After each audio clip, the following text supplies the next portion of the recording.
From the time I got my first job up until I was about 22, I had zero concept of how money worked, let alone saving it.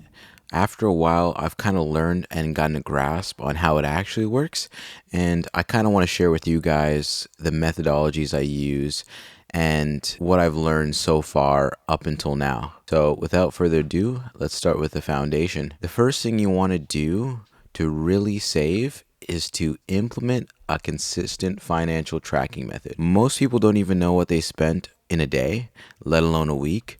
And that's super crucial because that gives you an insight and a way to look back and to see, was this stuff I really spent my money on worth it? Was this Ebony Brazzers worth it?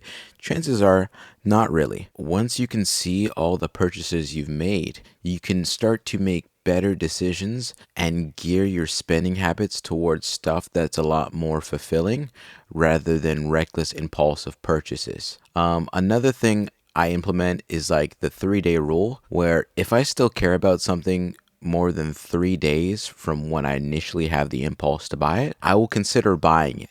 But anything after that and I haven't had the impulse to buy it anymore, then I'm not even going to try to attempt to purchase it. Moving on from that, one thing that's really important is the mindset shift. A lot of people have this mentality of like, oh, I work, so I deserve this. Dude, completely remove that from your psyche. Completely.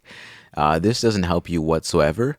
Everybody works. Just because you got that raise does not mean you have to go ahead and finance that sports card that's like your yearly salary, or buy that designer or get those new shoes.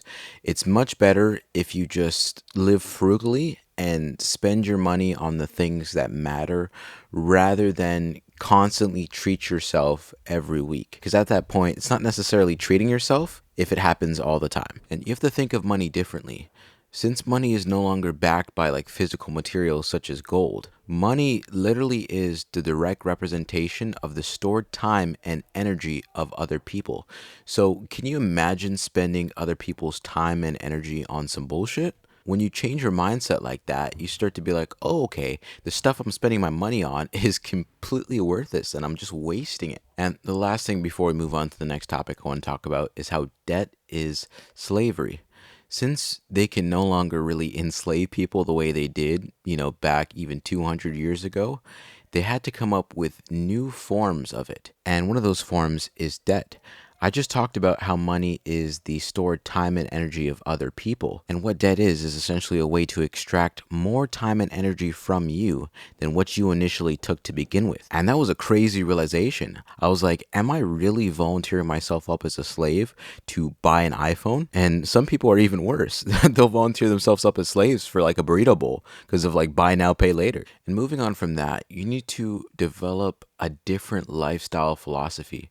One interesting thing I heard of was someone say, live like your grandfather. Now, I don't mean go ahead and go beat your wife because she didn't make you a sandwich.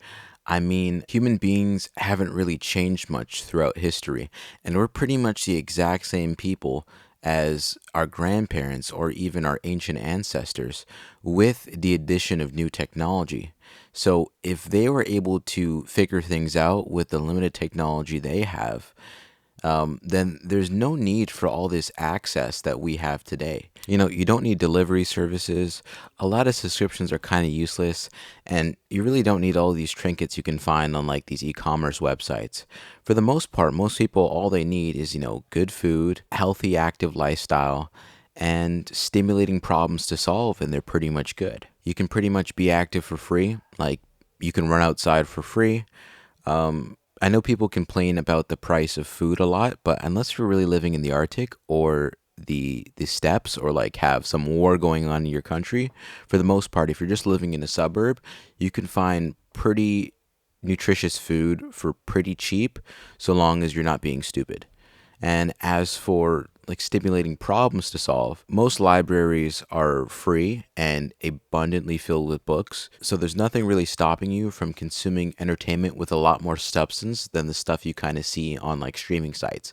And that's kind of like a jab at me as well. And segueing on from that is the holistic connection to all of this. One of the biggest things I've realized is improving your health and diet is actually a financial tool. When you cut out unhealthy habits, you'll save a crap ton of money because you'll spend less on food, less on hospital bills and drugs, and overall, like less on addictive substances. You don't need to buy Uber Eats 2 for 1 when you can just buy some like steamed tilapia and some frozen veg. And if you focus on your physique, you don't necessarily need to buy, expensive clothing. Back when I was like a skinny fat teenager, I would constantly buy expensive clothing to kind of mask the physique under it. And now, since I've actually been working on my body, I could care less. Like, I can go to a Salvation Army and get like a ripped up t shirt, and I'd still look 10 times better than my teenage self in Gucci. And this is a slight tangent here, but also, when you actually focus on your health, you'll start to notice that you have a lot more energy to seek bigger and better opportunities, which helps you make more money, let alone save. And the next thing I want to talk about is redefining what enjoyment is to you. I've completely shifted my perspective on what I constitute as fun.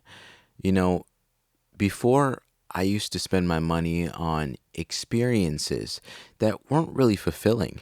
And now, to me personally, like a good book or a walk in a park can provide more enjoyment than spending like $100 at the club or something like that. And all these mindset shifts have really made me more strategic about how I spend my money. One of those ways is I prioritize deals over impulse buys. I know I mentioned before that I wait about 3 days before I purchase something. And within that 3 days, what I do is I look for other cheaper alternatives to the thing I want to buy.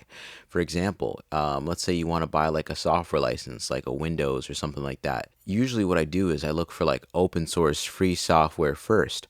Or say, for example, I'm in a store and I see something that I'd like to buy. I look on like cheaper, like Chinese websites, because for the most part, most products are all the same with the addition of safety features. That stuff matters.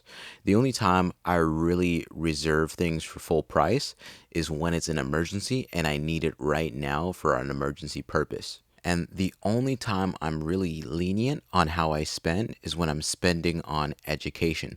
So long as I'm following rule one, which is to always look for a better deal. So obviously, I'm not going to spend $100,000 on like a university course for something when I can get the exact same information for free and I'm not like impeded by like credentials or something like that. So say for example, if you're trying to be like a doctor, you're obviously going to have to spend a crap ton of money to get the degree to become a doctor.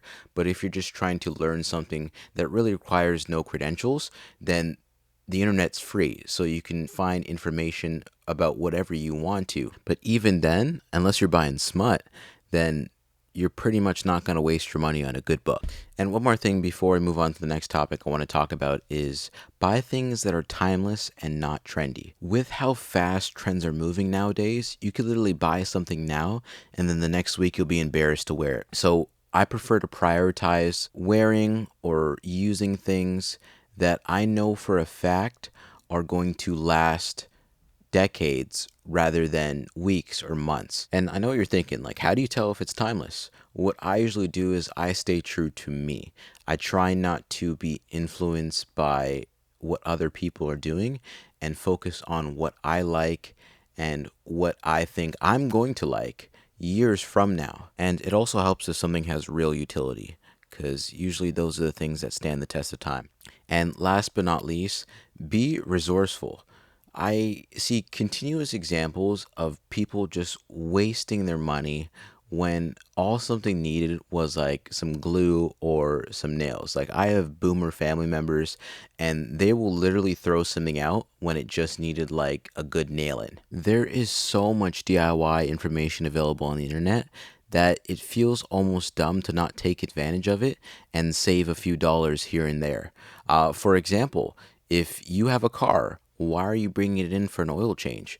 It takes, especially now with like AI, it takes one quick Google search and you can have that shit changed in like 30 minutes. And I know what you're thinking. What if I don't have the tools to actually do it? Ask your neighbor.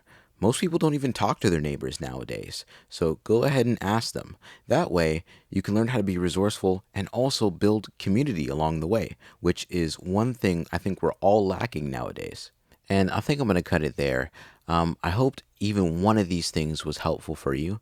And if there's any one thing I could say, it's that small sacrifices really go a long way.